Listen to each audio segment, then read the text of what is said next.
જ્યાં સુધી ડિઝીનેસ કે હેડેક નથી ત્યાં સુધી અંદર ડેમેજ થઈ શકે છે. મેં પહેલાં કીધું એ પ્રમાણે કે હાઇપરટેન્શન એ સાયલન્ટ ડિઝીઝ છે. એના સિમ્ટમ્સ બહુ જ લેટ ફેઝમાં આવે.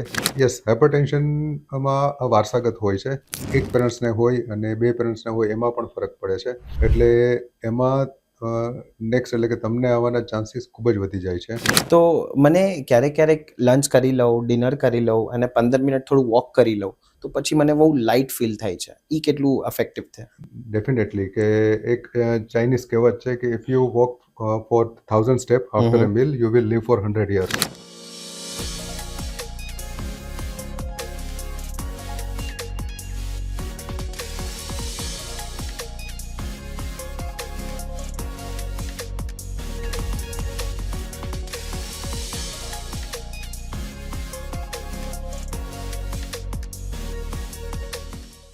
નમસ્તે દોસ્તો, કેમ છો?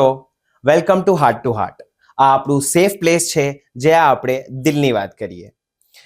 હું કૃષ્ણા છું અને ખૂબ ખુશ છું જે તમે આજે સાથે છો. મને એક વાત પૂછવી છે. તમને કદાચ આવું આવ્યું હશે, આઈ એમ ફિલિંગ ફાઇન, મારા હેલ્થમાં કોઈ પ્રોબ્લેમ નથી, વિચારું છું અને મારા ઘરમાં પણ લોકો એવું ખ્યાલ રાખે છે કે હું ફાઇન છું અને મારા કંઈ પ્રોબ્લેમ નથી, બધું સારું ચાલી રહ્યું છે.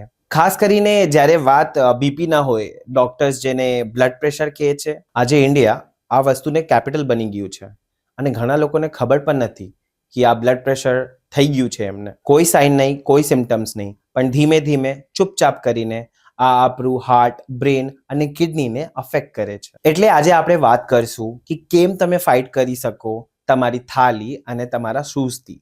હા, ડાયટ અને એક્સરસાઇઝથી. આજે આપણી સાથે છે ડોક્ટર કિંજલ ભટ્ટ, જે ડીએમ કાર્ડિયોલોજિસ્ટ, સિનર્જી હોસ્પિટલ રાજકોટથી છે, જે પ્રિવેન્શન અને રિયલ લાઈફમાં બિલીવ કરે છે કે સોલ્યુશન કેમ આપવાના. Thank you Krishna. આ બહુ જ સાચી વાત છે કે હું ફાઇન છું that is not the ultimate solution.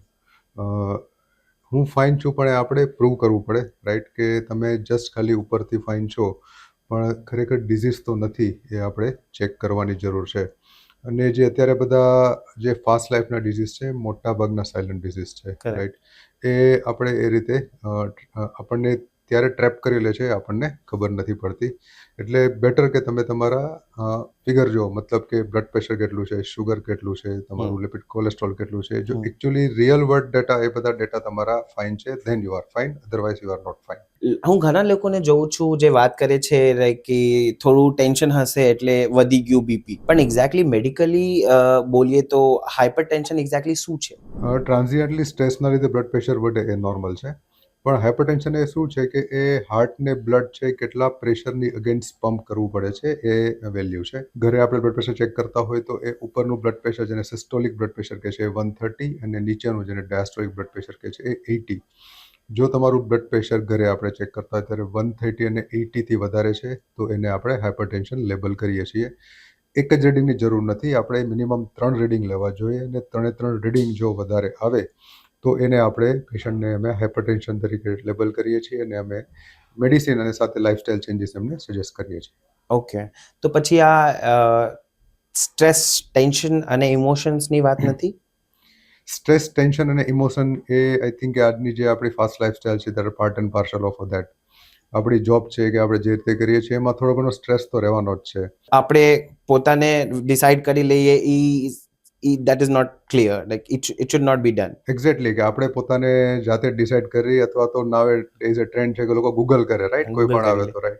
Then it is a big trap, right? કે ગૂગલ પણ ના કરો અને કોઈ તમે એક્સપર્ટ પાસે તમે જાઓ. એક્સપર્ટ મારું કહેવાનું તમારા પોતાના ફેમિલી ફિઝિશિયન છે, એમડી ડૉક્ટર છે, એને તમે બતાવો અને તમે એકવાર એની પાસે ઇવેલ્યુએશન કરાવો અને પછી આગળની ટ્રીટમેન્ટની જરૂર છે કે કેમ એ ડિસાઇડ કરો. ડોક્ટર, તો મતલબ જ્યાં સુધી ડિઝીનેસ કે હેડેક નથી ત્યાં સુધી અંદર ડેમેજ થઈ શકે છે? મેં પહેલાં કીધું એ પ્રમાણે કે હાઇપરટેન્શન એ સાયલન્ટ ડિઝીઝ છે. એના સિમ્ટમ્સ બહુ જ લેટ ફેઝમાં આવે. ડિઝીનેસને હેડેક અમે ત્યારે જ જોતા હોય કે જ્યારે બ્લડ પ્રેશર એક્સ્ટ્રીમલી શૂટઅપ હોય, અથવા તો બ્લડ પ્રેશરના લીધે કંઈ કોમ્પ્લિકેશન્સ થયા હોય બ્રેનમાં કે એમાં. એટલે બેટર કે ત્યાં સુધી આપણે વેઇટ ના કરીએ, એ પહેલાં જ આપણે ચેક કરાવી લઈએ. જો બ્લડ પ્રેશર આપણને આવે તો એને ઇગ્નોર ના કરીએ, અને એવા ફોલ્સ સિક્યોરિટીમાં ના રહીએ કે આ તો ટ્રાન્ઝિયન્ટલી મારા સ્ટ્રેસના લીધે આવી ગયું છે અને over a period of time A normal થઈ જશે. બેટર સાયલન્ટ ડિઝીઝ છે, વી રિસ્પેક્ટ સાયલન્ટ ડિઝીઝ, અને એ સાયલન્ટ ફેઝમાં હોય ત્યારે જ એને ટ્રીટ કરો. તો પછી આપણે ખબર કેવી રીતે પડવાનું કે સાયલન્ટ તો છે એ તો તમે કીધું, પણ આપણે કેવી રીતે ખબર પડશે કે આ પ્રોબ્લેમ થઈ ગયું છે અને મને જવું પડશે હવે ડૉક્ટર પાસે? એ જ છે કે એક તો એજ જો તમારી 25 યર્સ હોય તો વન્સ ઇન એ 5 યર એક વખત ચેકઅપ કરાવો. ઓકે.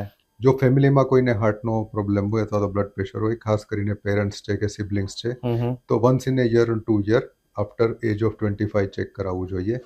અને after age 40 once in a year એક વખત તમે બિલકુલ ભલે કંઈ પણ તકલીફ ન હોય તો પણ વન્સ ઇન એ યર તમારા બ્લડ રિપોર્ટ્સ અને તમારા વાઇટલ્સ મેઝરમેન્ટ એક વખત તમારે ડૉક્ટર પાસે ચેક કરાવી લેવા જોઈએ. તો જ આપણે આ બધા ડિસીઝને જ્યારે આપણે નુકસાન નથી કરતો સાયલન્ટ ફેઝમાં અથવા તો અર્લી ફેઝમાં આપણે એને ડિટેક્ટ કરી શકશું અને ટ્રીટ કરી શકશું. તો પછી આ બધા લોકોને કોરી હોય છે કે આ જ્યારે તમે કીધું કે આ પેરેન્ટ્સ ન હોય તો પછી આપણે પણ સિરિયસ રહેવાનું, કન્સર્ન રહેવાનું, તો પછી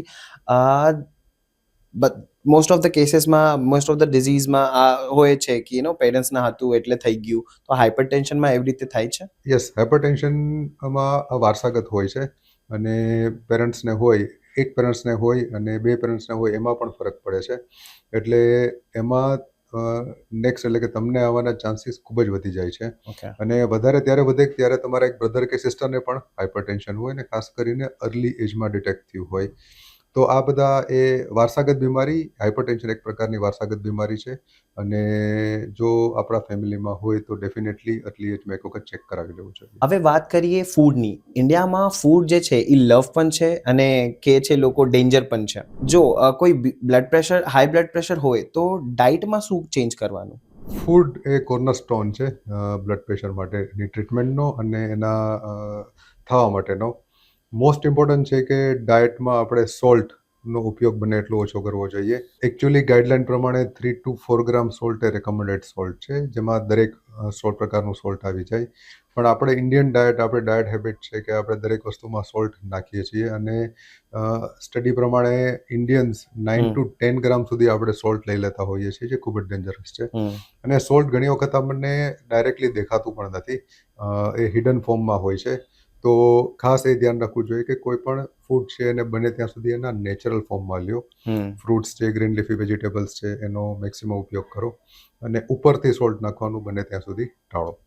ઉપરથી એટલે જે ખાવતા આપણે ખાઈએ છીએ અને ટેબલ પર એક સોલ્ટની બોક્સ લઈ લઈએ અને ચીડકીને આપણે ખાઈએ એમ? હા, એ વિઝિબલ સોલ્ટ છે જે આપણને દેખાય છે કે આ એવોઇડ કરવું જોઈએ, પણ there are multiple forms of food કે જેમાં સોલ્ટ પુષ્કળ પ્રમાણમાં હોય છે. એઝ ફોર એક્ઝામ્પલ કે આપણે જે બધી પ્રોસેસ ફૂડ લઈએ છીએ, રાઈટ, કે જે બધી બેકરીની આઇટમ્સ છે, બ્રેડ છે, પીઝા છે, અને ગુજરાતીસ છે એ દે લવ ગાંઠિયાસ, રાઈટ.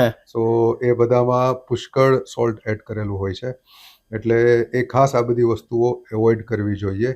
અને ખાસ કરીને આપણે જે કાંઈ પણ વસ્તુ પરચેસ કરતા હોઈએ, ખાવાની વસ્તુ, તો એના લેબલ જરૂરથી વાંચો. જો એમાં સોલ્ટ એક્સ્ટ્રા હોય તો એ વસ્તુ એવોઇડ કરવી જોઈએ. ઓકે. અને મોસ્ટ ઇમ્પોર્ટન્ટ કે તમારે સમજો કે કેરી ખાવી છે અથવા તો બનાના ખાવું છે, તેને એના મોસ્ટ નેચરલ ફોર્મમાં, અનએડલ્ટરેટેડ ફોર્મમાં ખાઓ. એ પછી અને તમે જેટલું એને પ્રોસેસ કરશો એમાં એટલા એને એડિટિવ્સ, પ્રિઝર્વેટિવ્સ એડ થતા જશે અને એમાં સોલ્ટ છે, પોટેશિયમ રિપ્લેસ થશે અને સોડિયમ એની જગ્યાએ આવી જશે અને લોંગ રન એ બ્લડ પ્રેશર લઈ આવશે. સાચી વાત છે, ખબર પડી ગઈ. તો એટલે હવે નમકને થોડું અવોઇડ કરવાનું એમ. ડેફિનેટલી. તો ડૉક્ટર, સ્ટાર્વ કરવું નથી કે બસ બોઇલ્ડ ફૂડ ચાલે? એ બીજું એક્સ્ટ્રીમ છે, રાઈટ. કોઈ પણ પ્રકારનો extreme, it is a end of the day it is a harmful. So we have to select the middle path. So એક્સ્ટ્રીમનું નથી કહેતો, જે આપણે ફૂડ પ્રિપેરેશનમાં જેટલું સોલ્ટ નાખીએ that is more than enough. અને તેમ છતાં આપણે ટેસ્ટ જોતો હોય તો તેના બીજા પર રિસોર્સિસ છે, આપણે ગાર્લિક છે કે જિંજર છે કે જીરું છે, એ બધું આપણે સોલ્ટની જગ્યાએ રિપ્લેસ કરી શકીએ. આપણા ટેસ્ટ બર્ડને એડજસ્ટ થતા થોડો ટાઈમ લાગશે, એ ટાઈમ આપણે દેવો જોઈએ. And after that food will be as much delicious એટલું પહેલાં સોલ્ટી ફૂડ હતું એ.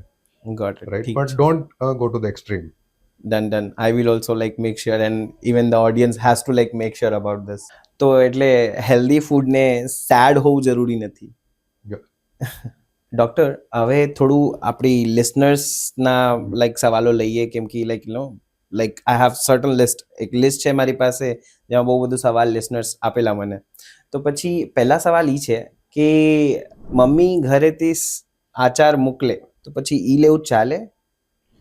યા એ ડેફિનેટલી એમાં મમ્મીનો લવ છે તો લેવું તો પડે જ, પણ ડેઈલી લેવાની બદલે વીકમાં 2 કે 3 દિવસ લઈએ તો આપણે ચાલે. અને જ્યારે પણ લઈએ ત્યારે એની ક્વોન્ટિટી લિમિટમાં રાખીએ તો દેટ ઇઝ ફાઇન, રાઈટ? એવું નથી કે આપણે બિલકુલ પિકલ્સ ને બધું એવોઇડ જ કરીએ. એમ તો મેંગો પિકલ્સ બધાના ફેવરેટ હોય, પણ limitation is also a Yes. Very important thing. Okay, બીજું ક્વેશ્ચન એ છે કે ઘરનું જે ઘી હોય એ હેલ્ધી હોય? ઘી અનહેલ્ધી હોય એવું તો નથી. ઘી અલ્ટિમેટલી એ બધું હેલ્ધી જ હોય છે. મોસ્ટ ઇમ્પોર્ટન્ટ કે આ બધા they are rich source of calorie છે. આપણે આપણા બધા વડીલો છે એ બધું ઘી અને બધું લેતા હતા અને generally they are fit and fine. આપણે શું કામ પ્રોબ્લેમ ફેસ કરીએ છીએ? કારણ કે આપણી લાઇફસ્ટાઈલ એકદમ સિડેન્ટરી છે. કેલરી આપણો ડાયટ છે હાઈ કેલરી વાળો છે, એની સામે એટલું આપણે વર્કઆઉટ નથી કરતા, અને જે બધું એક્સ્ટ્રા કેલરી છે એ હાર્ટમાં ને એમાં કોલેસ્ટ્રોલના રૂપે ડિપોઝિટ થાય જ છે અને હાર્ટ ડિઝીઝને ઇન્વાઇટ કરે છે. એટલે ઘીને બધું લેવાય, એમાં કાંઈ વાંધો નહીં, પણ એ લિમિટમાં લઈએ અને જેટલી કેલરી લઈએ છીએ મેક શ્યોર કે આપણે એટલી કેલરી બર્ન કરીએ. બર્ન કરીએ, સાચી વાત છે. તો પછી બીજું ક્વેશ્ચન એ છે કે જે કોકોનટ વોટર હોય એ કેટલું હેલ્પફુલ હોય અને ફ્રૂટફુલ હોય? કોકોનટ વોટર સારું છે. That is a rich source of minerals, ખાસ કરીને પોટેશિયમ, રાઈટ? એટલે there is no harm in taking it, અને એ લઈ શકાય, એમાં કશો વાંધો નથી. ઓકે. અને જે આપણે બ્રેકફાસ્ટ ક્યારે વર્કિંગ આપણે હોઈએ તો બ્રેકફાસ્ટ પણ ક્યારે સ્કીપ થઈ જાય અને પછી ઈ આદત વધી જાય કે બ્રેકફાસ્ટ સ્કીપ કરવાનું, ઠીક છે હવે લંચ કરશું, તો પછી ઈ કેટલું હાર્મફુલ છે બ્લડ પ્રેશર માટે? બનતા સુધી જે આપણા મીલના ટાઈમિંગ છે એ ફિક્સ રાખીએ અને એમાં બનતા સુધી સ્કીપ ના કરીએ, કારણ કે એ સ્કીપ કરવાથી સ્ટ્રેસ હોર્મોન વધે છે અને એ અલ્ટિમેટલી એ પણ બ્લડ પ્રેશરને આપણે ઇન્વાઇટ કરીએ છીએ. ઓકે. એટલે આપણા જે કાંઈ પણ ટાઈમિંગ હોય મીલના, એ બનતા સુધી રિસ્પેક્ટ ધોઝ ટાઈમિંગ્સ, અને એ ટાઈમે થોડું નટ્સ છે અથવા તો ફ્રૂટ્સ છે, બનાના છે, એવું કશું આપણે લઈ લઈએ. Okay, got it sir. So એટલે બ્રેકફાસ્ટ સ્કીપ નથી કરવાનું. ઈ તો like even I have heard like every વેઝથી પ્રોબ્લેમ થાય છે. Yeah. Got it. તો 1-2 દિવસ વચ્ચે ગેપ થઈ જાય તો પછી વાંધો નહીં? કોઈક વાર once in a blue moon, right, કે મિસ થઈ જાય તો ચાલે, પણ એ that should not be a habit કે બ્રેકફાસ્ટ મોર્નિંગમાં જરૂરી છે. એ લેવો જોઈએ, અને ક્વોન્ટિટીની સાથે સાથે ક્વોલિટી પણ મેટર કરે છે કે આપણે શું લઈએ છીએ. અને જે કાંઈ પણ લઈએ એ બનતા સુધી એવું ફ્રૂટ બને ત્યાં સુધી નેચરલ ફ્રૂટ લઈએ, રાધર દેન ટેકિંગ બ્રેડ્સ ને બધું લેવાની બદલે કે ફ્રૂટ્સ લઈએ, રાઈટ? બધા ડેટ્સ પણ લઈ શકાય, રાઈટ? એટલે એ બધું લઈએ, અને એ લઈએ તો, અને નટ્સ લઈ શકાય, right? These are again rich source of minerals and vitamins. Okay. તો આ બધું લઈ શકાય, પણ બનતા સુધી સ્કીપ ના કરીએ. અને કોઈ વાર સ્કીપ થાય તો એનો બહુ સ્ટ્રેસ ના લઈએ કે ભાઈ કેમ છૂટી ગયું, right? It's fine, once in a while it's સમજાઈ ગયું. તો એટલે કન્સિસ્ટન્સી મેટર કરે છે. ડેફિનેટલી. લાઈફસ્ટાઈલ સેડેન્ટરી હોય એ બ્લડ પ્રેશરમાં કેટલું અફેક્ટ કરે છે? ડેફિનેટલી. સિટિંગ એટલે કે sedentary lifestyle is next smoking, right? So hypertension એટલે કે બ્લડ પ્રેશરના જે મેઇન ફેક્ટર્સ છે એમાં one of the that is કે સેડેન્ટરી લાઇફસ્ટાઇલ. આપણે મોટાભાગનો ટાઈમ આપણે ચેર ઉપર જ કાઢીએ છીએ, રાઈટ? ફિઝિકલ એક્ટિવિટી આપણે બિલકુલ નથી કરતા. સો એ one of the cornerstone છે, કે પ્રાઇમ રીઝન છે કે જેનાથી આપણે બ્લડ પ્રેશર આવે છે. એટલે બને ત્યાં સુધી જે કાંઈ પણ મોકો મળે ચાલવાનો, એ વોકિંગ કરવાનો, એ મૂકવો ના જોઈએ. તો એટલે જીમ મેમ્બરશિપ લઈને થોડું એક્સરસાઇઝ કરવી જરૂરી છે? જીમ મેમ્બરશિપ એ આઈડિયલ કેસ સિનારીઓ છે, રાઈટ? કે but it is not practical for everyone. તો આપણે એના સિવાય શું કરી શકીએ? એટલું જ કે આપણે પોતાના માટે ડેઈલી 30 થી 40 મિનિટ કાઢીએ, અને મિનિમમ અઠવાડિયામાં 5 દિવસ કાઢીએ. એ ટાઈમ આપણે એવું કહીએ ને કે મી ટાઈમ છે, કે એમાં આપણે કોઈ પણ ફોર્મમાં વોકિંગ છે, એક્સરસાઇઝ છે, અથવા તો આપણે યોગા કરી શકીએ. આજકાલ તો બહુ સરસ દરેક સિટીમાં રનિંગ ક્લબ હોય છે, સાયકલિંગ ક્લબ હોય છે, અને એ બધાનો આપણે લાભ લઈએ. જીમ જાઓ તો એ બેસ્ટ છે, પણ કદાચ નથી જવાતું તો એના માટે આપણે બીજા વચલા રસ્તા તો કરી શકીએ. When there is a will there is a way. Correct. તો મને ક્યારેક લંચ કરી લઉં, ડિનર કરી લઉં અને 15 મિનિટ થોડું વોક કરી લઉં, તો પછી મને બહુ લાઇટ ફીલ થાય છે. એ કેટલું ઇફેક્ટિવ છે?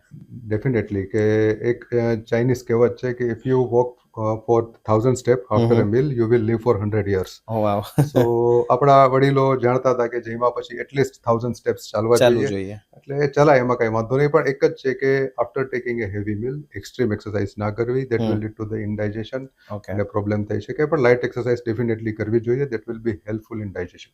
Got it. ઠીક છે. તો હવે ચાલવાનું પણ 1000 સ્ટેપથી વધારે નહીં ચાલવાનું એમ. ડૉક્ટર, હવે આપણે થોડું સ્ટ્રેસ પર વાત કરીએ. એ કેટલું અફેક્ટ કરે છે બ્લડ પ્રેશરમાં? સ્ટ્રેસ અગેઇન બ્લડ પ્રેશરને ખૂબ જ અફેક્ટ કરે છે. અને જેટલી આપણી લાઈફ વધારે સ્ટ્રેસફુલ હોય છે એટલું વધારે આપણે બીપી એટલે કે બ્લડ પ્રેશર આપણને આવવાના ચાન્સીસ વધી જાય છે. એટલે હવે એવું તો નથી આજની લાઈફસ્ટાઈલમાં કે ભાઈ સ્ટ્રેસ બિલકુલ ના આવે, રાઈટ, પણ જે જોબનો સ્ટ્રેસ છે ઘરે લઈને ના જાઓ, રાઈટ. હા. અને સ્ટ્રેસના લીધે જે સ્ટ્રેસ હોર્મોન્સ કહીએ છીએ, એડ્રીનાલિન છે, કોર્ટિસોલ છે, એ બધું રિલીઝ થાય છે અને એ આપણને આપણી જે નોર્મલ રિધમ છે એને ડિસ્ટર્બ કરે છે, એના લીધે બ્લડ પ્રેશર આવે છે. તો એટલે સ્ટ્રેસને કંટ્રોલ કરવાનું એટલે થોડું રેસ્ટ કરવાનું, and rest is very important also for that. Rest એટલે ઇન અધર વર્ડ કે sleep, right. Sleep, yeah. Sleep is the essential, right. અને 7 to 8 અવર્સની સ્લીપ જોઈએ જ. રિસન્ટ સ્ટડી પ્રમાણે ઓલ ઓવર વર્લ્ડમાં જો કોઈ લોકો સૌથી ઓછી સ્લીપ લેતા હોય તો એ આપણા ઇન્ડિયન્સ છે. મલ્ટિપલ ફેક્ટર્સ છે, એમાંથી મોસ્ટ ઇમ્પોર્ટન્ટ છે કે સોશિયલ મીડિયા, રાઈટ. અને એના લીધે આપણે વિધાઉટ એની રીઝન આપણે જાગતા હોઈએ છીએ, મોબાઈલમાં બધું આપણે જોજો કરતા હોઈએ છીએ. એટલે એ બનતા સુધી આ બધું એવોઇડ કરવું જોઈએ. અને સ્લીપમાં પણ અગેઇન ક્વોલિટી અને ક્વોન્ટિટી બેઉ મેટર કરે છે. સાઉન્ડ સ્લીપ જરૂરી છે. ખાસ કરી અને સ્લીપ હાઇજીન એટલે કે સૂતા પહેલાં 1-2 કલાક થોડુંક આપણે માઇન્ડને ડીક્લટર કરવું જોઈએ. Okay. સોશિયલ મીડિયાથી આપણે દૂર રહેવું જોઈએ, તો જ Okay. સાઉન્ડ સ્લીપ આવશે અને મોર્નિંગમાં આપણે ફ્રેશ રહીશું. એક્ઝેક્ટલી. અને લોકો જોબમાં સ્ટ્રેસ હોય અને પછી ઘરે આવે, સ્ક્રીન ટાઈમ આપે બહુ Yeah. લેટ નાઇટ સુધી, Yes. 1-2 વગાડી દે અને પછી સવારે અગેન ડિસ્ટર્બ માઇન્ડથી Yes. થાય, નેક્સ્ટ ડે હજી શરૂઆત થઈ જાય. Definitely. એ બહુ સ્ટ્રેસ થઈ જાય એના લીધે. Extremely stressful. અને Yeah. અગેઇન કે આપણને ચા કોફી પીવાની આદત હોય છે, પણ એક કપ કોફીના લીધે આપણી સ્લીપ, ચા અને કોફી લીધે આપણી સ્લીપની સાયકલ છે નોર્મલી 12 to 14 અવર્સ ડિલે થાય છે. ઓકે, એટલે આફ્ટર 4 o'clock બનતા સુધી કોઈ પણ કેફિનેટેડ બેવરેજીસ ના લેવા જોઈએ. ઓકે. ચા અને કોફી ઉપરાંત આપણા બધા સોફ્ટ ડ્રિંક્સ છે, કોલાસ છે, એમાં પણ સિગ્નિફિકન્ટ પ્રમાણમાં કેફીન હોય છે. તો try to avoid all this things at least after 4 PM. Okay, બપોર પછી કોફી અવોઇડ કરવાનું, આ બહુ ઇમ્પોર્ટન્ટ Yeah. વસ્તુ મને પણ ખબર પડી. ડૉક્ટર, બ્લડ પ્રેશરના જે પેશન્ટ્સ હોય એના માટે 3 ગોલ્ડન રૂલ્સ તમે આપી શકો કાંઈ? 3 ગોલ્ડન રૂલમાં મોસ્ટ ઇમ્પોર્ટન્ટ કે પેલું કે know your vitals. Know your vitals. તમારા બ્લડ પ્રેશર શું છે, કોલેસ્ટ્રોલ લેવલ શું છે, શુગર શું છે, જાણો. તમે ઓવરવેટ તો નથી એ જુઓ. બીજું કે it smart, again quality matters over quantity. અને થર્ડ છે કે મૂવ એટલે કે ચાલવાનો એક પણ મૂકો નહીં. મેક શ્યોર કે ડેઇલી 6 to 7,000 સ્ટેપ્સ થાય જ છે, Okay, right. this is very minimum 5 days a week. આવું કરશો તો તમારે એટલીસ્ટ ડૉક્ટર પાસે જવાની જરૂર નહીં પડે. અને ડૉક્ટર, તમે તમારા પ્રેક્ટિસમાં એક કોઈ એક્સપિરિયન્સ આપણી ઓડિયન્સ સાથે શેર કરી શકો, લાઈક જે બહુ થોડું ઇફેક્ટિવ થયું હશે એવું કાંઈ? મોસ્ટ ઇમ્પોર્ટન્ટ કે બ્લડ પ્રેશર, આ બધા ડિસીઝ એવા છે કે હમણે યંગ એજમાં વધારે જોવા મળે છે. અગેઇન હું ડેફિનેટલી કહીશ કે આ બધા લાઇફસ્ટાઇલ ડિસીઝ છે. અને જ્યારે મેડિસિનની વાત આવે તો આપણને કોઈને લેવી નથી ગમતી. આપણે એવું જ કહીએ છીએ કે ટ્રાન્ઝિયન્ટ છે, સ્ટ્રેસના લીધે છે. હું એટલું કહીશ કે ફર્સ્ટ ઓફ ઓલ તમે એક્સેપ્ટ કરો કે તમને બ્લડ પ્રેશર છે, તો જ એને તમે ટ્રીટ કરી Treat કરી શકશો, રાઈટ. અને ઇનિશિયલી કદાચ આપણે મેડિસિન દેવી પડે, પણ જો તમારું કમિટમેન્ટ હશે, કન્સિસ્ટન્સી હશે અને તમે તમારી લાઈફસ્ટાઈલમાં જો મેજર ચેન્જ લાવી શકશો તો આપણે મેડિસિન એસ્કેલેટ પણ કદાચ ન કરવી પડે અને કોઈ કેસમાં તો અમારે રિડ્યુસ પણ આપણે કરી શક્યા છીએ. સો અગેઇન કે તમારું જે બ્લડ પ્રેશર આવે છે એને સ્વીકારો, તો જ તમે અને ડૉક્ટર એને ટ્રીટ કરી શકશે. Got it doctor. હવે બહુ ક્લિયર થયું આ જે Yeah. બધા પોઈન્ટ્સ તમે કીધા. તો ડૉક્ટર, આપણી ઓડિયન્સ માટે લાસ્ટ તમે કઈ ગાઈડન્સ કે કઈ આપી શકો બધા લિસનર્સ માટે? અગેન લિસનર્સને એ જ કહીશ કે લાઈફમાં સ્ટ્રેસ ના લો. આ લાઈફ છે, રાઈટ. એ જર્ની છે, એટલે બંને એન્જોય માટે છે, તો જેટલું તમે એન્જોય કરો, સ્ટ્રેસ વગર કરો. અને ચાલતા રહ્યો. જો ઘરમાં નાના બાળકો હોય તો એની સાથે તમે રમો, રાઈટ. એ પણ એક પાર્ટ ઓફ મુવમેન્ટ છે. અને ફેમિલી ટાઈમ તમે સ્ક્રીન ટાઈમ કરતાં ફેમિલી ટાઈમ વધારે મેટર કરે છે, ડિસ્ટ્રેસ પર કરશે, તમારા વચ્ચે બોન્ડિંગ પણ વધશે અને ultimately and of the day તમારા બધું બ્લડ પ્રેશર છે, શુગર છે, એ બધું કંટ્રોલમાં રહેશે. So be active, be smart, eat healthy. Thank you doctor, તમારી નોલેજ અને કમ્પેન્શન માટે. થેન્ક યુ કૃષ્ણા, અને this is extremely excellent podcast. ખરેખર આજના જમાનામાં આ જરૂરી છે, કારણ કે લોકો પાસે મિસઇન્ફોર્મેશનના ઘણા સ્ત્રોત છે, પણ જ્યાંથી રિયલ ઇન્ફોર્મેશન મળે ફ્રોમ ધ ઓથેન્ટિક સોર્સિસ એ બહુ જ ઓછું છે, રાઈટ? તો એમાંથી આપણે આ પોડકાસ્ટ કરીને તમે ખરેખર I have to congratulate you કે Thank તમે you, ખરેખર thank you. ગ્રેટ કામ કરો છો. It is really A service to the society. અમે તો સર્વિસ કરતા જ હોઈએ છીએ, પણ અમે તો લિમિટેડ સુધી કરતા Yes, હોઈએ. yes. હવે રાજકોટમાં સિનર્જી હોસ્પિટલ છે, તો ત્યાં પેશન્ટ જે અમારી સુધી પહોંચે એના સુધી કરતા હોય છે, પણ તમે તો એ કરો છો કે જે લોકોને તમે વર્ચ્યુઅલી કનેક્ટ થાવ છો અને Exactly. તમે એને રિયલ નોલેજ આપો છો, right? So again congratulate to you and congratulate to audience કે તમે આની સાથે કનેક્ટેડ છો. Thank you. Thank we you. Are all inspired by you doctor. Thank you. Thank you doctor, તમારી નોલેજ અને કમ્પેન્શન માટે. ટુ લિસનર્સ, વેઇટ ના કરો, કેમ કે આનું કોઈ વોર્નિંગ નથી, કોઈ સાઇન નથી. Eat mindfully, walk with purpose and breathe, sleep and repeat. આ હતી હાર્ટ ટુ હાર્ટ પોડકાસ્ટ સિરીઝનું એક એપિસોડ. હું કૃષ્ણા છું અને સાઇન ઓફ કરું છું. નેક્સ્ટ ટાઈમ સુધી સેફ રહો અને આ પોડકાસ્ટ શેર કરો જે તમને ખેર હોય. Thank you.